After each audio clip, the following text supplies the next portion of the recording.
इससे पहला वाला भाग फर्स्ट पार्ट जो है मैंने लिंक डिस्क्रिप्शन में रखा है, आप देख सकते हैं। और ये फाइनल एंड सेकंड पार्ट है। कहानी शुरू करने से पहले रिक्वेस्ट है कि पसंद आती है तो लाइक करिएगा, शेयर करिए दोस्तों के साथ, कमेंट करिएगा। जय श्री महाकाल। आपका नाम, कहां से वीडियो देख रहे हो, वो जगह। एमिली ने बिना समय गंवाए उस डिब्बी को उठाया और जैसे ही उसने उसे खोला, एक भयानक शक्ति ने हमें घेर लिया। कमरे में गूंजती चीखें और भी तेज हो गईं और छायाएं अब हम पर हावी हो रही थीं। लेकिन डिब्बी के अंदर एक अजीब सा प्रकाश चमक रहा था जो उन छायाओं को पीछे धकेल रहा था।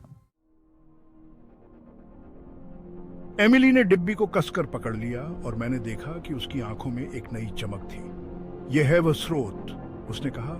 यही वह चीज है जिसने इस बुराई को जन्म दिया है। लेकिन जैसे ही उसने डिब्बी को बंद करने की कोशिश की, एक अदृश्य शक्ति ने उसे जकड़ लिया। उसकी आंखें चौड़ी हो गईं और वह चीख उठी।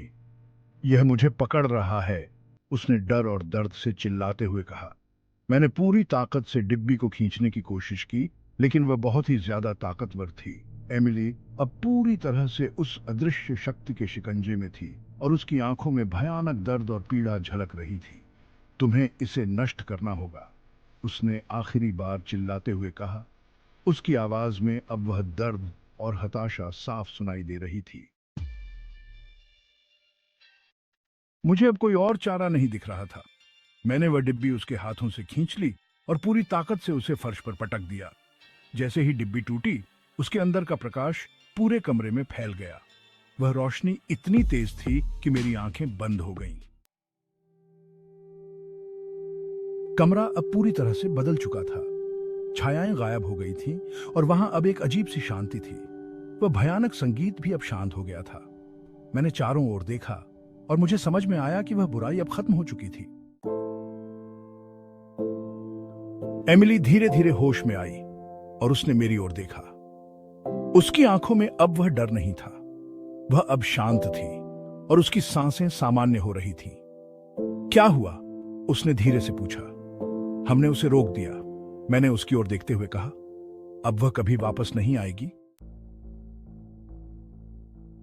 हमने एक दूसरे की ओर देखा और हमें समझ में आ गया था कि भले ही हमने उस बुराई को रोक दिया हो, लेकिन इस जगह की भयावहता ने हम पर एक गहरी छाप छोड़ दी थी।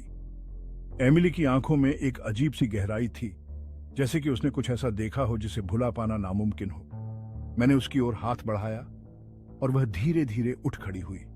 उसकी सांसें अब स्थिर हो गई थीं, लेकिन वह अभी भी कमजोर महसूस कर रही थी।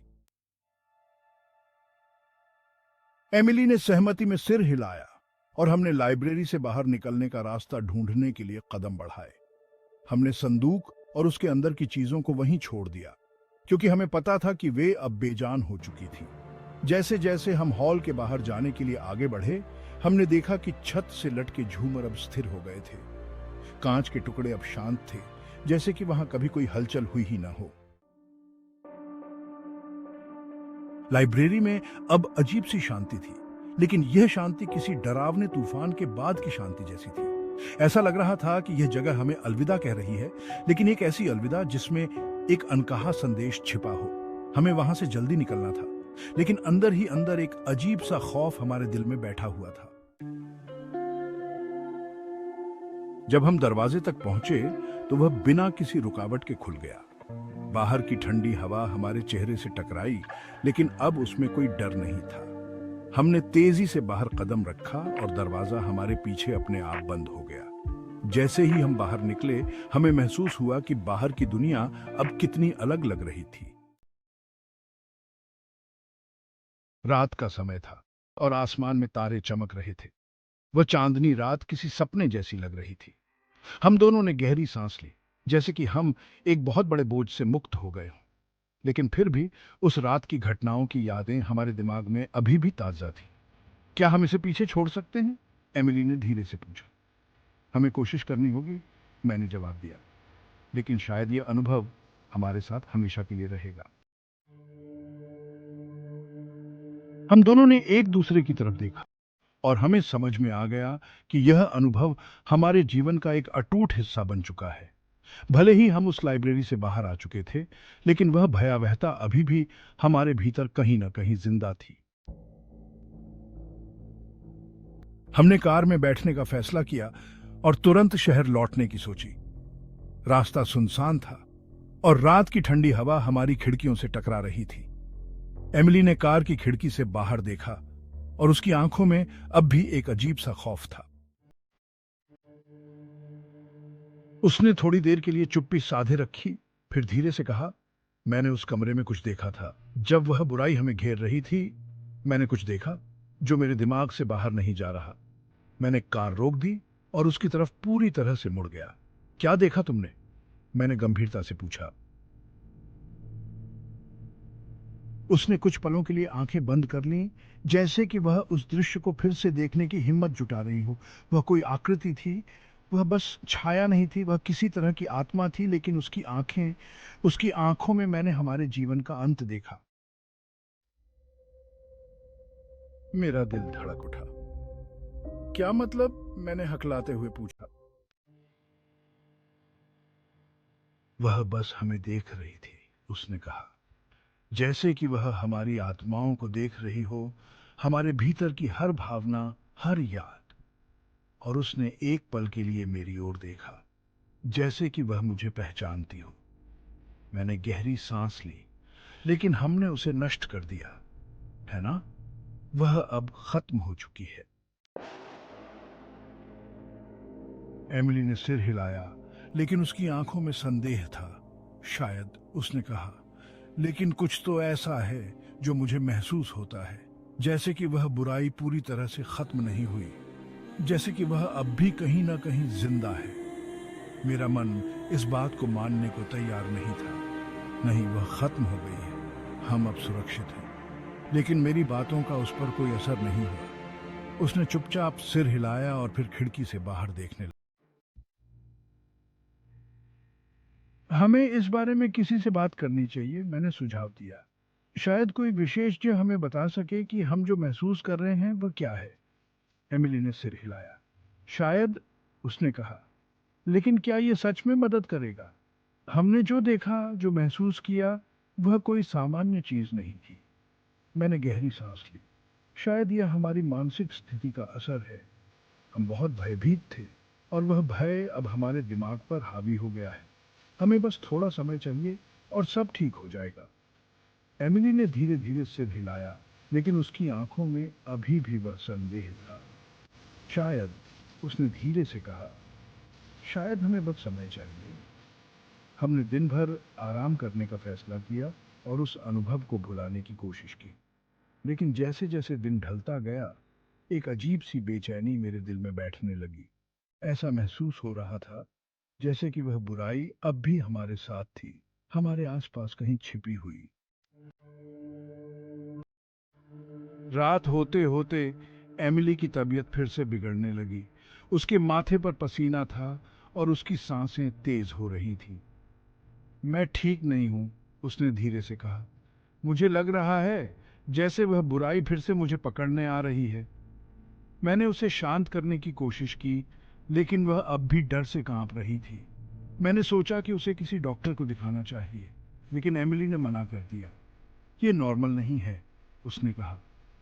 ये कुछ और है, कुछ बहुत भयानक। रात भर वह बेचैन रही और मैं उसके पास बैठा रहा, उसकी हर हरकत पर नजर रखता था। जब वह आखिरकार सो गई, तो मैंने राहत की सांस ली, लेकिन मुझे भी नींद नहीं आई। हर बार जब मैं अपनी आंखें बंद करता, मुझे उस लाइब्रेरी की छायाएं दिखाई देती। अगली सुबह एमिली ने मुझे एक अजीब सी बात बताई। मैंने एक सपना देखा, उसने कहा। मैं उसी लाइब्रेरी में थी, लेकिन इस बार वह और भी डरावनी थी। वहाँ कोई और भी था, एक छाया जो मुझे पुकार रही थी।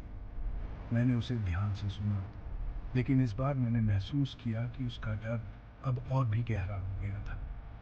ये सिर्फ एक सपना था, मैंने उसे समझाया। हम अब यहाँ हैं, उस जगह से दूर।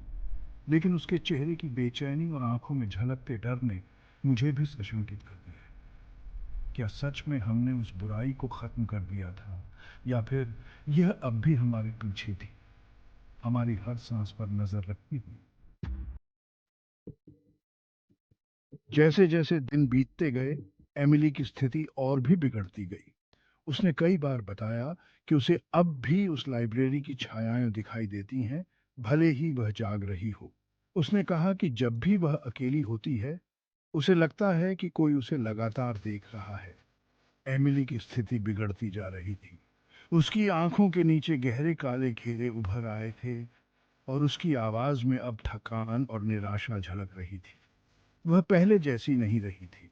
हर रात उसे वही भयानक सपने आते जिनमें वह खुद को उस लाइब्रेरी में घिरी पाती थी और एक छाया उसे अपनी ओर खींचने की कोशिश करती थी। मैं भी अब पूरी तरह से घबरा चुका था। एमिली के साथ जो हो रहा था वह सामान्य नहीं था। एक दिन मैंने उसके साथ किसी मनोचिकित्सक के पास जाने का फैसला किया। शुरुआत में उसने इनकार किया, लेकिन मैंने उसे समझाया कि ये उसके भले के लिए जरूरी है। हम शहर के एक फेमस मनोचिकित्सक के पास गए।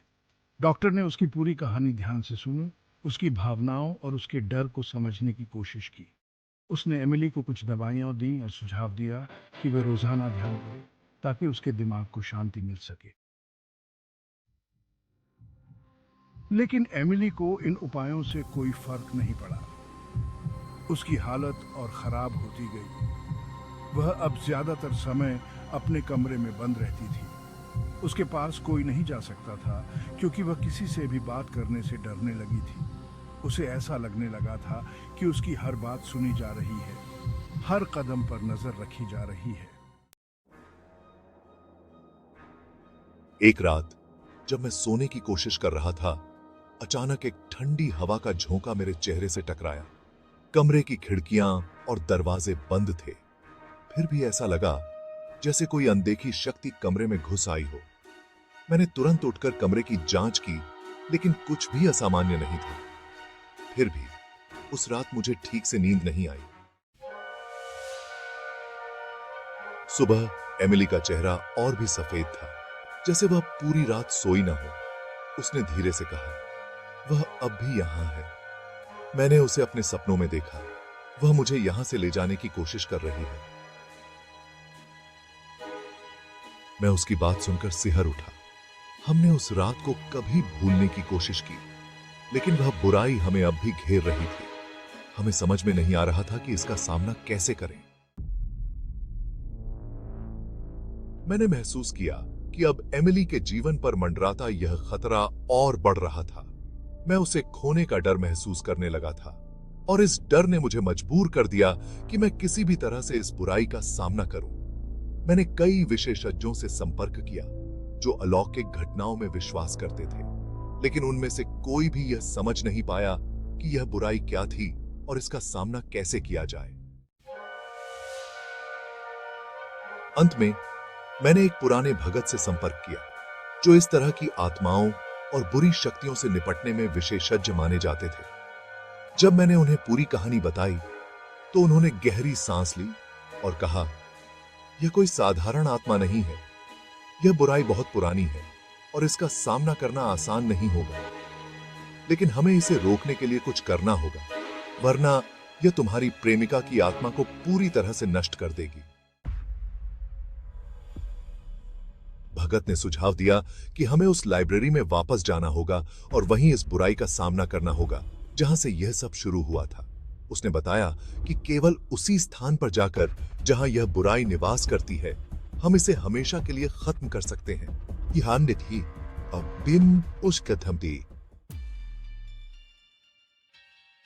एमिली इस विचार से डर गई थी। उसने मुझसे विनती की कि हम उस जगह वापस न जाएं। वह हमें मार डालेगी। उसने कहा, मैं फिर से उस जगह पर नहीं जा सकती।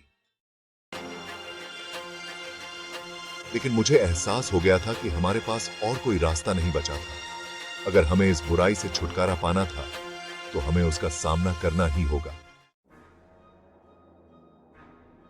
अगली रात हम तीनों, मैं, एमिली और भगत, उस लाइब्रेरी में लौटने का फैसला किया। यह वही रात थी जब हमारे जीवन में पहली बार वह बुराई आई थी। लाइब्रेरी अब भी उसी भयानक स्थिति में थी, जैसे कि वह हमारी प्रतीक्षा कर रही हो, जैसे कि वह हंसी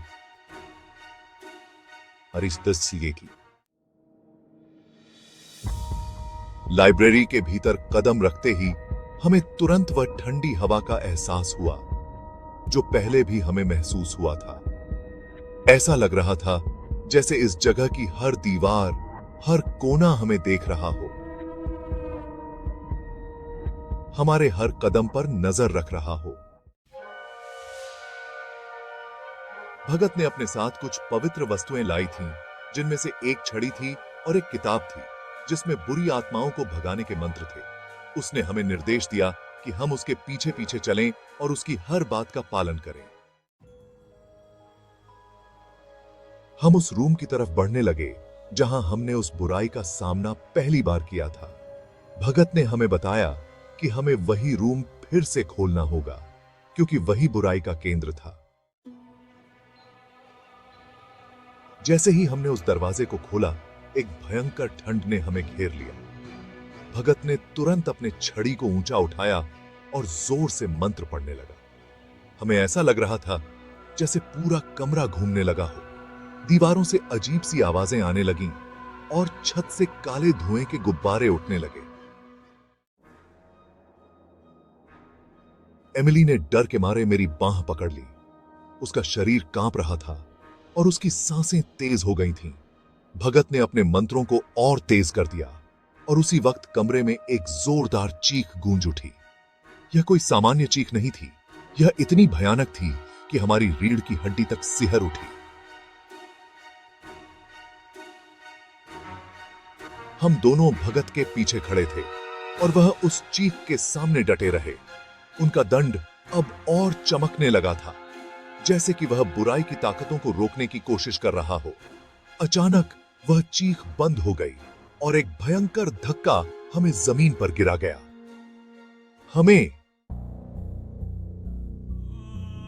जब हमने फिर से होश में आए तो हमने देखा कि कमरे के बीचों बीच एक काली छाया उभर रही थी। वह छाया धीरे धीरे आकार लेने लगी और उसमें एक इंसानी आकृति उभर आई। यह वही आकृति थी जिसे एमिली ने पहले देखा था। उसकी आंखें जल रही थीं और उसका चेहरा गुस्से से भरा हुआ था। भगत ने बिना डरे उस आकृति का सामना किया और अपनी किताब से पढ़ता रहा। वह बुरी आत्मा अब और भी गुस्से में आ गई थी, लेकिन जैसे ही भगत के मंत्र पूरे हुए, वह आकृति कमजोर पड़ने लगी। उसने एक आखिरी बार चीख लगाई और फिर एक जोरदार विस्फोट के साथ गायब हो गई। कमरे में फिर से शांति छा गई। भगत ने गहरी सांस ली और कहा, अब वह बुराई हमेशा के लिए खत्म हो चुकी है। हमने लाइब्रेरी से बाहर निकलते समय एक अद्भुत शांति का एहसास किया। ऐसा लग रहा था जैसे कि उस भयानक जगह ने हमें अब हमेशा के लिए अलविदा कह दिया हो। एमिली के चेहरे पर अब वह डर नहीं था, बल्कि एक तरह की संतुष्टि थी। क्या यह सच में खत्म हो चुका है? उसने भगत से पूछा। हां, उन्होंने जवाब दिया। अब तुम्हें डरने की कोई जरूरत नहीं है। वह आत्मा अब कभी भी वापस नहीं आएगी। हम दोनों ने एक दूसरे की ओर देखा और महसूस किया कि अब हम उस डर से मुक्त हो चुके थे जिसने हमें इतने दिनों तक जकड़ रखा था। उस रात हम दोनों ने बहुत दिनों के बाद चैन की नींद ली।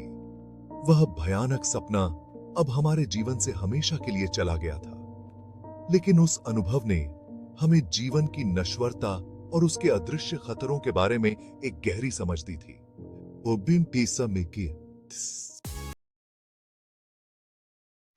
अगले दिन हमने भगत का धन्यवाद किया और घर लौट आए।